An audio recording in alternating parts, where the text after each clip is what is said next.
Well, welcome back. It's always a good day when you can sip some craft beer in the great outdoors, but at this time of year, you might need a little shelter. Yeah, I was thinking that was a little bit chilly, but how does an igloo sound? Our John Monk for Go 419 is doing some winter dining this morning. John, are you inside? Are you in the igloo? Where are you?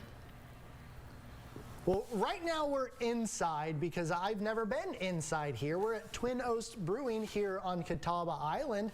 Driven past it a few times, heading to the Mill Ferry whenever I'm making my way up to Put in Bay, but I've never stopped by. So I'm joined here with Corey Smith, one of the co-owners and founders of Twin Oast. Thanks for having us here today. Thanks for stopping out. So for first off, for anyone who hasn't been out this way or hasn't visited Twin Oast, give me sort of the quick history lesson to your guys' company. Yeah, so we are a brewery, obviously, and we are on our family 60-acre farm. So I used to be a home brewer, and after about 10 years of making mediocre beer, kind of finally decided to make some good beer, and we were like, you know what, we're onto something here. This is pretty cool.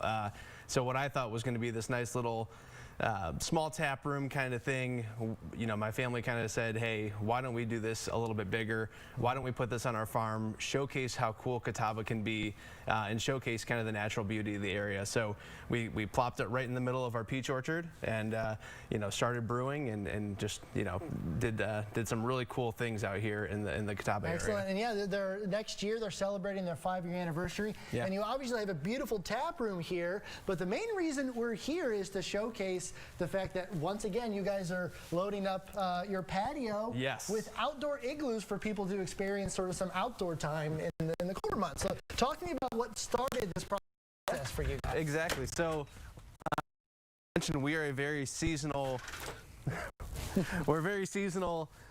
area, so summertime's a big thing for us, and in the wintertime we wanted to give people a really cool experience as well. So we said, you know, let's do something to kind of push people out into the patio in the winter. In 2018, my brother kind of said, hey, there's these cool igloo ideas, why don't we try this?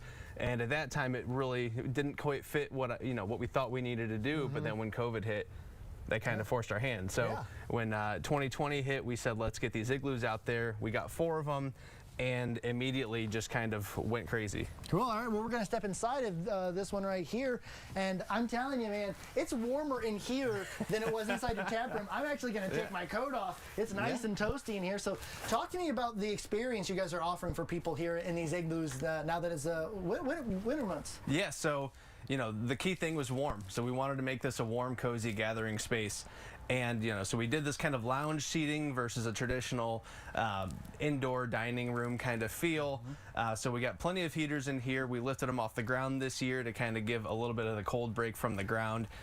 You know, and then the lights are kind of a cool thing for us as well. So obviously they're beautiful and they're fun in the nighttime, but it's also how we call for service. So to kind of keep this a more warm, intimate, cozy experience, instead of having a server open up the door every 2 minutes and make it colder, if you need help, you just click a button. The whole dome goes multicolor, and then people can come on out and check on you. Very cool. And so right now I'm seeing, how many do you have? I see 6. We have 8. 8. So we have some around the corner. Yep, 5 on the main patio, and then actually we have 3 in the woods. And the woods, you know, we wrap the trees with light, and it kind of makes this cool winter wonderland feel back there. Wonderful. So it started as sort of a survival mechanism for you just to keep people coming in 2020, but people actually really enjoyed the experience. So now this is something you guys are going to do every year. Oh yeah, we'll be doing these as long as, you know, as long as the demand's there for them, which I think there will be. You know, the first year when we only had 4, we ended up doing everything by phone. So people would call in, and our phone battery died within the first 3 days. We had to replace our whole phone system, and now we do everything online. And from October 15th, I think was the first day we went live this year, you know, I think we had 2,000 bookings in the first day. Wow. So it's how far out are people reserving at this point? If people watching this, so we go through mid-March, and really right now every Saturday, kind of peak time Saturday is booked until mid-February. So there's some good times Fridays and, you know, during the week, but you know, some of those peak times people book those very early. And then check this out. This is a tower, a beer tower, you said? Yes, you guys offer beer for folks who reserve? So it's essentially, you know, everyone's been on college campuses and seen the giant beer towers, but we wanted to kind of have the craft beer version of that as a fun experience for the igloos. So they're 32 ounces each, and you can choose up to 4 different beers. And basically, you know, just come on out here, pour your own beer, taste almost like have a giant flight. get to taste all the different ones, and once you run out, get another flight. Yeah, so obviously the Igloos won't do much with the weather we're going to experience this weekend Yes. through the holidays. But after the new year, what are your guys' hours of operation, and when can people come out and enjoy what you guys are offering? So starting January 1st, we'll be closed Monday and Tuesday. So that's a little different from what we've been doing. But Wednesday, Thursday, we'll open up at 4. And then Friday, Saturday, Sunday, open up at noon. Close around 9 or 10 depending on the day. We'll still be out here. We'll be running those hours until probably May. And the igloos are open the whole time. And then if you can't get an igloo for whatever reason, we actually have a pergola back here as well that we've fully enclosed.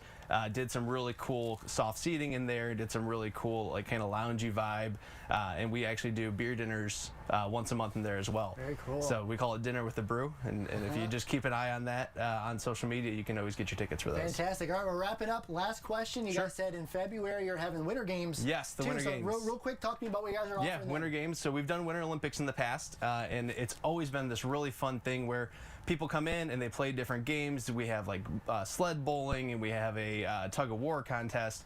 But this year we're going to kind of tweak it a little bit. The big thing we're bringing back is anything but sled. So you build a sled out of anything that's not actually a sled, and then we have a contest to see who can go the furthest. We've had some really cool homemade entries with that.